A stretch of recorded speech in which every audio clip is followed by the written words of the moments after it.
Elle me réveille tous les matins, m'accompagne dans la salle de bain. Elle met du swing dans mon café et rythme toute ma journée. Elle sait toujours trouver le temps, elle harmonise tous mes accords. Elle improvise selon les vents, elle est la clé qui ouvre ma porte. Au pas de trêve dans ma tête, elle fait toujours la fête. Elle change de tempo à l'instant où il faut. La musique, la musique, la musique,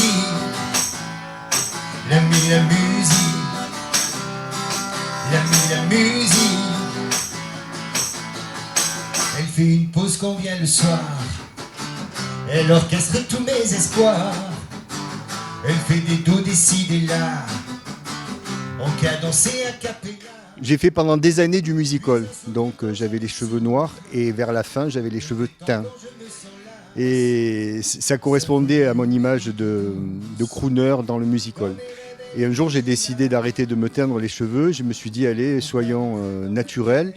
Et du coup je me suis dit je vais commencer à faire un spectacle, enfin un concert avec mes compos.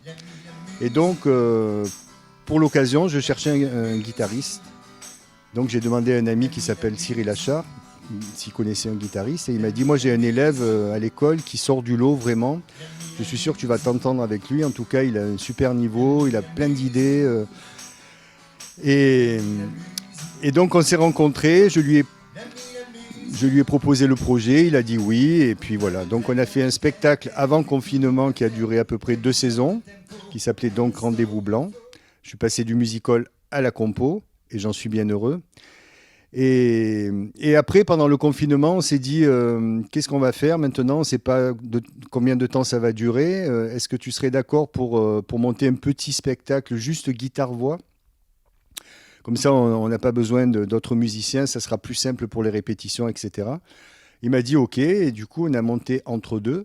Il se trouve que le confinement est terminé maintenant, il est bien derrière nous, mais ça nous a tellement plu cette formule entre deux qu'on y prend beaucoup de plaisir à jouer chaque soir.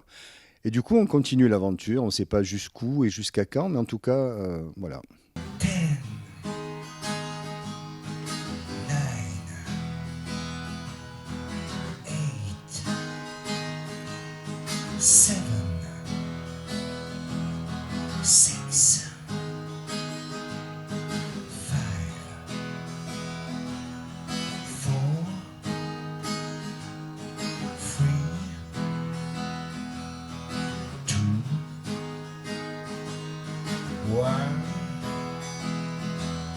0.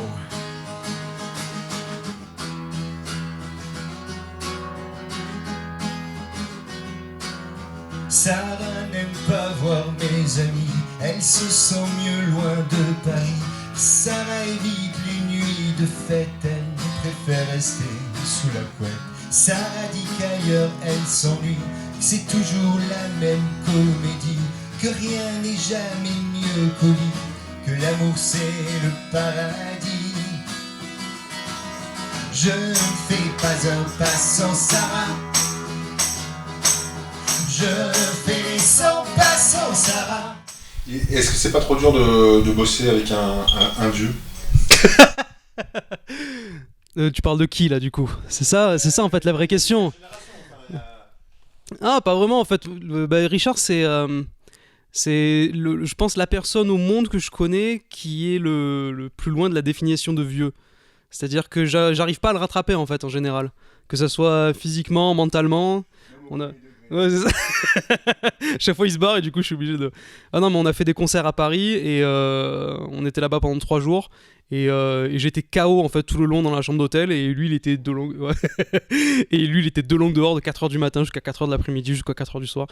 Donc non c'est hyper vivifiant en fait de jouer avec Richard parce qu'il est toujours à 100 à l'heure, que ça soit au niveau donc mental, que ça soit aussi surtout au niveau musical. Ça c'est vachement cool parce que là par exemple on vient de finir un single qui est très électropop, le single d'avant c'était un très rock, celui encore d'avant c'était vraiment indie folk, donc il me propose toujours des nouvelles versions de ses chansons, des nouveaux styles musicaux Et c'est vrai que c'est vachement bien pour la santé du cigare musicalement, parce que je suis toujours inspiré quoi, quand on travaille ensemble. Et ça, c'est vraiment...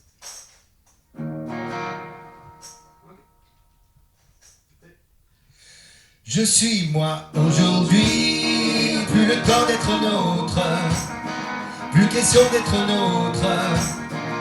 Je suis comme je suis moi, c'est ma vie, et pas celle d'un autre. Je n'en vis aucune autre, je vis comme je suis. Je vis comme je suis. Je vis comme je suis.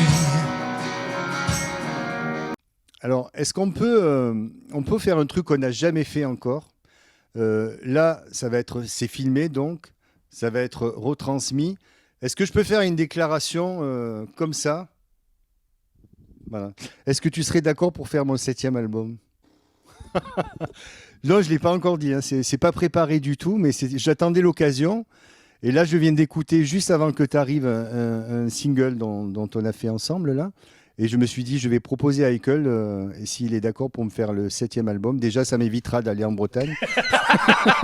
Ça nous coûtera moins cher. Il faut aller jusqu'à Avignon déjà, c'est déjà pas mal. Franchement, ça, c'est la mauvaise idée de l'année. Il a déménagé, il était bien sur Marseille, il a fallu qu'il aille à Avignon. Du coup, ça me fait bon, mais c'est quand même moins loin à Avignon que la Bretagne. Mais est-ce que tu serais chaud pour faire le 7e album? Avec le plus grand des plaisirs. Sérieux? Je suis touché, c'est avec humilité que je serais ravi de le faire. Alors ça va.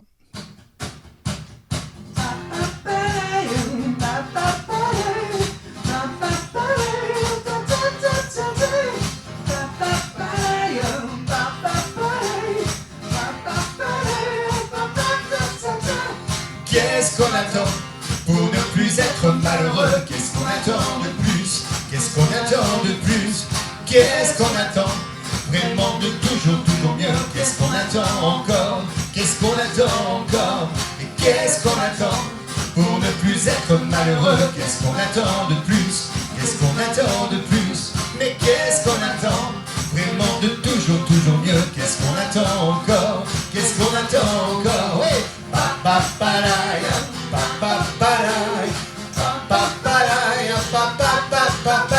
Alors la dédicace de mon premier vinyle se fera au château de Bouc-Bel-Air le vendredi 7 avril à 20h30 avec une première partie 45 minutes de concert et juste après un cocktail buffet offert par la mairie et j'aurai le plaisir de vous dédicacer ce vinyle entre deux lives. Et puis plein de surprises ce soir-là. On ne dit pas tout, mais il y aura une expo photo de Pascal Ballet. Il y aura peut-être... Non, je ne vous dis pas, c'est des surprises.